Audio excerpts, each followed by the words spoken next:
Mas antes, já que a gente terminou com o Paquetá, Botafogo retornando aí da Copa, 2 jogos, 2 derrotas. Enfim, sob novo comando. É um técnico que ainda, embora quem é do meio conhece muito a história do Marcos Paquetá, mas o público em geral ainda se pergunta quem é Marcos Paquetá. O que você projeta aí num futuro breve, porque o Botafogo vai precisar pontuar, Fábio? Um semestre com muitas dificuldades, né? O Marcos Paquetá ambientando, conhecendo um novo elenco, que tem as suas limitações, vem de 2 derrotas seguidas. É muito ruim começar um trabalho com derrotas, porque bate aquela água fria, aquela ducha, esperar vencer com jogos diferentes. O jogo do Corinthians, o Botafogo jogou muito bem. O Cássio foi o nome do jogo na vitória por 2-0. Já contra o Flamengo não jogou tão bem assim. Você não pode dizer que o Diego Alves foi o cara do jogo, fez uma ou outra defesa. Perde o Jefferson, né, nessa pancada involuntária, um acidente de trabalho com o Lucas Paquetá. Ele teve inclusive um edema de cordas vocais, foi hospitalizado, está em observação e será acompanhado por um otorrinolaringologista. O Gatito ainda não volta, então o Saulo, que entrou numa fogueira, mas foi bem, perde o Aguirre. Aliás, um novo reforço do Botafogo, jogador experiente que estava na Europa, não pode ser expulso em 2 partidas em 9 jogos. Tem alguma coisa errada, excesso de vontade, rigor da arbitragem? Eu vou pela primeira opção. Está com muita vontade, mas tem essa vontade para fazer gols, Aguirre. Você vai ajudar muito mais o Chiesa, se não fica isolado. Agora vamos falar do líder? Vamos falar do líder. O que você achou da atuação do líder que resolveu o jogo logo no início? Aproveitou um Botafogo desorganizado, um Botafogo que, por sinal, tomou um gol muito rápido do Flamengo, assim como tomou o gol do Corinthians também muito rápido. Logo nos minutos iniciais do jogo, o Flamengo abriu o placar com 7 minutos, se não me engano. Isso, já. Mas e a postura e as peças escolhidas pelo Barbieri, que causou uma estranheza na torcida, mas depois que resolve, tudo fica mais fácil. O Matheus Sávio que dá a volta por cima, depois de mais de um ano daquele lance da eliminação na Libertadores, que ele vai tentar sair jogando, ao invés de rifar a bola, sai o gol contra o São Lourenço. Quando o São Lourenço, e aí o gol que elimina o Flamengo na Libertadores, e dá a volta por cima. Ele foi emprestado ao Estoril, voltou, teve a oportunidade. O futebol tem isso. Às vezes, de domingo para quarta, você já dá a volta por cima. Mas como o menino saiu, voltou, e o Barbieri vinha treinando com ele, vinha observando, não foi assim, Matheus Sávio, bota para jogar, não, ele vinha testando, e eu vinha acompanhando isso nos treinamentos, ele vinha observando de perto a evolução do Matheus Sávio, que entrou bem. Alguns dizem que ele foi cruzar, para mim ele bateu no gol, com muita consciência. Você vê que o drible que ele dá em cima do Luiz Ricardo é aquele drible de confiança, você pedalar. Ninguém pedala uma bola assim se você não está confiante. Confiança vinda do banco e também quem está em campo. Tecnicamente, o Flamengo é superior ao Botafogo. Se você fizer um quem é quem, talvez não tenha um jogador do Botafogo ou 2 só num time, numa seleção, nesse confronto. Então, mereceu a vitória, liquidou a fatura logo cedo e administrou o jogo. Você sabe que é importante a gente pontuar isso, porque o Flamengo está entrando num mês que talvez seja o mais importante em 2018. E não estou falando apenas dentro de campo, tecnicamente. O Flamengo está em ano eleitoral, né? Enfim, já vai homologar suas chapas. E o Flamengo corre o risco, sim, de quem sabe entrar setembro fora de Libertadores e Copa do Brasil. Verdade. Porque vem aí 2 pedreiras. É o Cruzeiro na Libertadores, é o Grêmio na Copa do Brasil. Quer dizer, e é um mês que vai definir muito nessas questões de bastidores. Quem vai para a reta final da temporada forte, estou me referindo a lados políticos. Quem vai forte e quem vai fragilizar. E quem vai fragilizado. Passa muito pelos resultados desse mês. Passa muito, porque a pressão no Flamengo, que é um caldeirão sempre, tá ali sempre com água fervendo, quando consegue a liderança, avança de fase, diminui um pouquinho o fogo ali. Mas basta um resultado para a oposição virem tochar o fogo ali e o caldeirão ferver de novo. O presidente Eduardo Bandeira de Mello não pode ser candidato. Não pode. Ele já foi reeleito, mas ele, claro, vai apoiar a chapa do grupo dele, que dividiu muito. Alguns saíram por questões profissionais, outros por divergência. Fred Luiz é uma incógnita ainda? Mas me parece que ele está indo mais para o ramo político fora Flamengo. Mas ele também pode arquitetar essa política rubro-negra. Mas, enfim, o Flamengo tem um mês muito difícil, como você muito bem pontuou, com adversários difíceis, 2 competições em que ele pode ficar pelo caminho ou pode avançar e ganhar mais força. Só que vai chegar um momento que o Flamengo vai priorizar. porque não vai conseguir disputar 3 competições até o final, eu imagino. E aí pode ser que dose um pouco no Campeonato Brasileiro, mas é liderança, fica ali no bolo da frente, vai retomando. E nesse mês difícil, Fábio, eles já conseguiram resolver a situação do lado esquerdo? Porque saiu o Everton, veio o Vinícius. Saiu o Vinícius, aí tem Marlos Moreno, aí nós vimos o Sávio. O Barbieri já tem uma solução? Ele está encontrando uma solução, está testando. É tentativa e erro. E qual agradou mais? Qual personagem ali na esquerda? O Marlos Moreno? O Matheus Sávio agradou um pouco mais. Agradou um pouco mais, até porque ele recompõe melhor do que o Marlos Moreno. O Marlos Moreno é mais ofensivo. E é para partir para o ataque, puxar um contra-ataque. O Matheus, além de buscar um contra-ataque, ele ajuda mais, tem mais força física na defesa. Mas será que essas são as opções definitivas? Porque o Flamengo está no mercado e a prioridade é justamente um jogador para preencher essa ausência do Vinícius Júnior. Vitinho é o preferido. Que era o preferido. O Flamengo, aliás, o Vitinho teve um amistoso com o CSK, saiu aborrecido, voltou. Enfim, tem toda essa situação. O Flamengo tem dinheiro para contratar, né? Agora, vai conseguir contratar o Vitinho?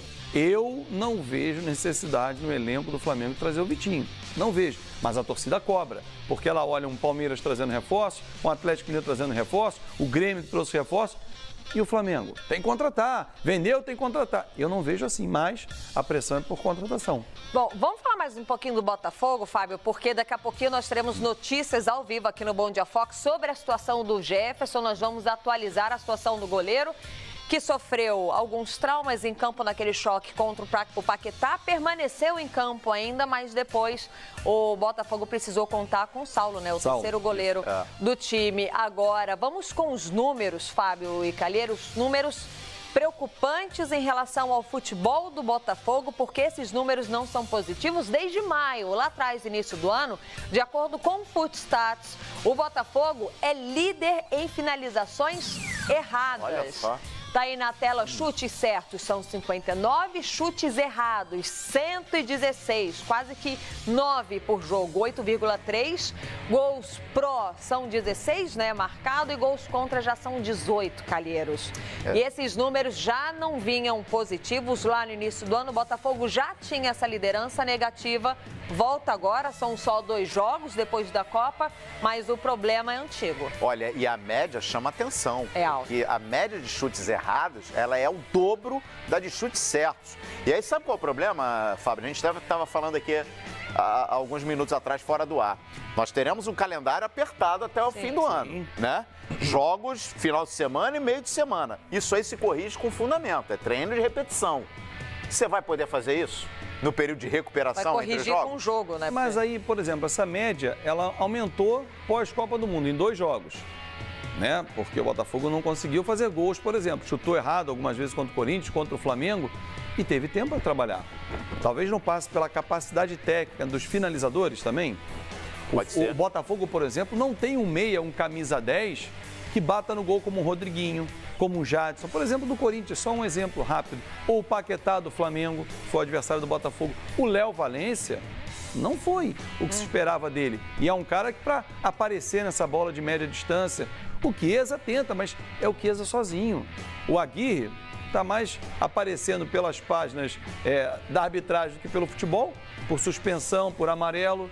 Então, assim, fica difícil a vida do ataque do Botafogo. E se não faz gol, olha a tabela, o Botafogo está a 3 pontos do Z4 e a 6 do G4. Então é muito mais preocupante você ter que olhar para baixo do que almejar olhar para cima. O Botafogo vive uma realidade de 12º colocado. Daqui a pouco a gente pode até atualizar a classificação do Campeonato Brasileiro, porque hoje ainda tem um jogo pela 14ª rodada, o Internacional recebe o Ceará, mas está tudo muito embolado ali na segunda página, Calheiros. Quem tiver que sair tem que sair o quanto antes, porque uma vitória já começa a distanciar da turma do Z4. Você sabe qual é a melhor prova disso tudo que você está falando?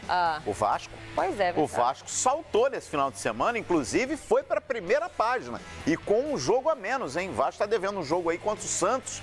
E o Vasco conseguiu uma grande vitória, 1-0. Por que estou dizendo grande? Porque o Grêmio é um dos principais clubes, um dos times mais fortes do futebol brasileiro, atual campeão da Libertadores. E não foi só isso, o Vasco ganhou em casa com um jogador a menos desde o primeiro tempo. A gente vai acompanhar agora na reportagem da Helena Calil.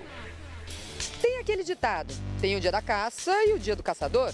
em São Januário. Teve o dia do rato e no domingo recebeu o Botafogo no Maracanã e resolveu a partida em apenas 7 minutos. Veja agora como foi a vitória do líder do Brasileirão na reportagem de Caroline Patati. Matheus Sávio. Quando esse nome apareceu entre os titulares na escalação do Flamengo contra o Botafogo, teve muito torcedor surpreso. E não achei que fosse entrar de primeira, não. Achei que ele ia ter uma outra opção aqui para esse lado esquerdo. Fiquei surpreso. Não imaginava que o Barbieri colocaria o Matheus Sávio hoje, não. Sem Marlos, com dores no tornozelo, e Everton Ribeiro suspenso, o garoto de 21 anos foi uma das opções de Barbieri para o setor ofensivo, com Uribe no lado oposto e Guerreiro mais à frente. Matheus Sávio voltou do empréstimo ao Estoril pouco antes da pausa para a Copa do Mundo. Ele estava no clube português desde janeiro e só retornou porque a equipe foi rebaixada. Com isso, o contrato foi rescindido, como previa uma das cláusulas. Seria a oportunidade para o jogador se reconciliar de vez com a torcida. Ele foi hostilizado depois da derrota para o São Lourenço por 2-1 no ano passado, responsabilizado pelos 2 gols que resultaram na eliminação rubro-negra da Libertadores. Mas o mundo gira, feito uma bola de futebol. A bola sobre a qual o jogador pedala e a mesma bola que vai parar com capricho no fundo das redes logo aos 4 minutos de um clássico. Flamengo 1-0, Matheus Sávio, o nome do gol. Foi, como eu disse, eu estava de um empréstimo e voltei, e aí logo em seguida já poder ajudar a equipe. Foi muito importante para mim e o nosso grupo é muito unido e a gente vai buscar coisas grandes. E não deu nem tempo dos alvinegros se recuperarem. 3 minutos depois, jogada de Matheus Sávio, que Lucas Paquetá aproveitou para fazer 2-0. A gente foi feliz ali, né, no início do jogo em marcar logo os 2 gols. Caiu bem dentro da nossa proposta de jogo, que é controlar bem o jogo, impor o nosso estilo de jogo e graças a Deus hoje a gente conseguiu fazer isso. Jefferson ficou caído pedindo atendimento. Atingido na jogada do segundo gol, deixou o campo 8 minutos depois com um trauma no tórax, dores de cabeça e um dente quebrado. Precisou ser hospitalizado para uma tomografia. Foi substituído pelo jovem Saulo, 23 anos e apenas o 3º jogo como profissional. O alvinegro se lançou todo ao ataque, mas Diego Alves estava em uma noite inspirada, diferente de Guerreiro, que perdeu esse gol. O Guerreiro é um grande jogador, ajuda muito a gente. Muitas vezes as pessoas tendem a olhar só para a questão do lado dos gols, né, da finalização, que é evidente que é isso que se espera dele também, mas é um jogador que cumpre uma função tática muito importante de prender os zagueiros, de preparar as jogadas. O Botafogo voltou ainda mais ofensivo na segunda etapa. O volante Jean deu lugar ao atacante Aguirre, que chegou logo mostrando as credenciais. Mas foi por outro motivo que o uruguaio chamou a atenção. Expulso depois desse carrinho em Pará no fim da partida. O 2º vermelho em 9 jogos. Mesmo com chances para os 2 lados, o jogo acabou com o placar do primeiro tempo. Paquetá poderia ter ampliado? Sim, mas a defesa impediu. Assim como o Diego Alves, que não deu chance para o alvinegro descontar. Flamengo segue líder. Já o Botafogo chega ao 2º jogo sem vitória e com 4 gols sofridos. Mas acho que a gente tem bastante coisa para consertar, tem bastante coisa para evoluir. Aquilo que eu falei, não vai dar para fazer todos os jogos com uma qualidade boa, com um rendimento bom, mas a gente vai trabalhar para isso, né? Então estamos aqui para isso, para poder corrigir. Atuação que nenhum torcedor do Flamengo provavelmente esperava do Matheus Sávio. E agora, com a recusa também do CSKA em negociar o Vitinho, ele também surge como uma oportunidade, como uma chance de, quem sabe, completar esse ataque do Flamengo. É um técnico que surpreende sabendo aonde apontar, onde colocar o dedo na ferida, né? E só para lembrar que o Flamengo terminou a fase do Campeonato Brasileiro antes da Copa do Mundo, às vezes jogando até com 6 meninos da base, né? Nós estamos vendo aqui hoje que o Léo Duarte está lá, o Lucas Paquetá, o próprio Lincoln, que entrou no segundo tempo, E evidentemente que a função dele, do Matheus Sávio, era exatamente essa, né? Já não é tão da base assim, mas faz parte da base. Ainda tinha o Tuller, né? Jogador que também foi da base, e o próprio Jean Lucas, que invariavelmente também vem sendo usado. Mais um que sai da base, que reforça o time do Flamengo. Gol de categoria, perna direita indefensável para o Jefferson, depois o Paquetá, que tem sido um dos grandes destaques da equipe, vem aí e confere e faz 2-0, dá a liderança ao Flamengo. 42 mil torcedores, imagina se o Flamengo tivesse vencido a última partida contra o São Paulo, passado, mas se tivesse vencido o jogo contra o Tricolor Paulista, certamente teríamos mais de 60 mil torcedores do Maracanã. O Flamengo é líder do campeonato, o Botafogo, como disse o Marcos Paquetá, precisa melhorar e melhorar muito para conseguir alguma coisa e sair pelo menos em busca do seu primeiro resultado como técnico do Alvinegro Carioca. E número 1, puxão de orelha bem dado. Muito bem dado. Vamos dar uma olhadinha na classificação do Campeonato Brasileiro, agora depois desses resultados. Tá lá, o Flamengo permanece, né, como líder, 30 pontos. Na sequência, o São Paulo tá colado, um pontinho a menos com 29. Em terceiro, o Cruzeiro, ali que assumiu, passou na frente do Galo com 24 pontos. O Galo vem na sequência com 23, fechando o G4. Agora vamos pro G6, né? O Palmeiras subiu com 23 pontos, está em quinto. Em sexto, o Internacional, que joga amanhã contra o Ceará com 23 pontos. Na sequência, o Grêmio, que levou esse puxão de orelha em sétimo ali com 23 pontos. O Corinthians está em oitavo com 19. O Vasco, com essa vitória, está em nono. Em décimo, o Sport virou a tabela. Segunda parte, então. 11º, o Fluminense com 18 pontos. Na sequência, o Botafogo, que não venceu nesse final de semana com 17 pontos. O Bahia, que teve até dancinha. Daqui a pouco a gente vai mostrar aqui no Central Fox. 16 pontos em 13º lugar. Em 14º, a Chapecoense, que fez um jogo assim, ó, monótono. Está com 16 pontos. Em 15º, o Santos, que jogou com a Chape. Em 16º, Vitória. E ali no Z4, América Mineiro, Paraná Clube e Atlético Paranaense. E para fechar, o Ceará, que enfrenta o Internacional amanhã, nessa próxima segunda-feira. Agora, daqui a pouquinho, a gente também vai falar da vitória do Fluminense, porque o Pedro, esse menino, estão falando que ele é filho do Fred já. É artilheiro do campeonato, porque o Roger Guedes foi embora, ele é líder da artilharia do Fluminense. Filho do Fred? A torcida, né? Que brinca, né? E também o primeiro... No sábado, no Maracanã, Flamengo e Botafogo fizeram o clássico carioca da 15ª rodada. O Flamengo levou a melhor, né? O que você achou do jogo? Pois é, o Flamengo levou a melhor porque fez com 2 gols no Botafogo muito cedo. Primeiro do Matheus Sávio, que foi a surpresa da escalação. Ele pedalou, diz ele, que levantou a cabeça, viu o Jefferson meio fora de posição e colocou por cima. Ele criou a jogada do segundo gol, logo em seguida também, pôs essa bola na área, a disputa por ela entre o Diego e o Jefferson sobrou para o Paquetá, e o Paquetá fez 2-0 para o Flamengo. E é a segunda vez em 2 partidas que o Botafogo toma gols no início do jogo, né? O Jefferson bobeou ali, podia ter ido na bola, né? Ele demorou para sair. Isso aí fez até com que esse choque o deixasse machucado seriamente. O Jefferson passou por exames, uma lesão no tórax, e teve que sair para entrar o Saulo. Ele tentou continuar no jogo, mas não deu.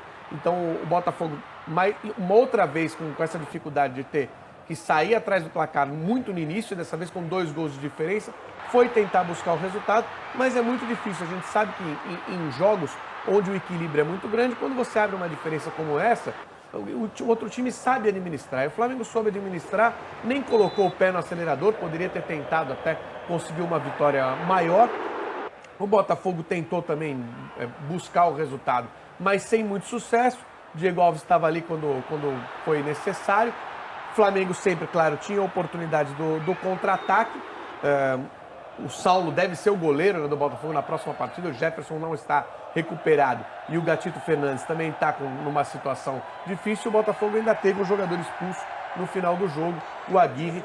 Vitória do Flamengo, 2-0, mantendo o Flamengo na liderança. É aquela história que está todo mundo falando por aí, né, Fachel? Segue o líder. Só que no caso o São Paulo seguiu, né? Porque exatamente. Ganhou a noite também do... Mas vamos ver, siga o líder, vamos ver a tabela. Vamos dar uma olhada na classificação. Olha lá quem está lá em cima. Flamengo 30 pontos, como eu falei, o São Paulo encostou ali, porque logo depois venceu o Corinthians à noite. O Cruzeiro se aproximou e ali a gente já vê o Vasco chegando em nono, e lembrar que o Vasco tem um jogo a menos. O Fluminense é o 11º com 18, o Botafogo vem em 12º com 17. Esse jogo do Vasco, aliás, é contra o Santos. O Vasco pode ganhando se aproximar até do grupo da Libertadores. E momento importante do campeonato, que é aquela hora que o líder ali, se fizer tudo certinho, começa a se descolar, ampliar Porque- e que consegue praticamente garantir aí o campeonato. Porque já estamos com 1/3 da competição, né? Parece até por conta da interrupção da Copa que tem poucos jogos, não, mas já tem mais de 1/3 da competição. Tá bom, obrigado, Lofredo. E antes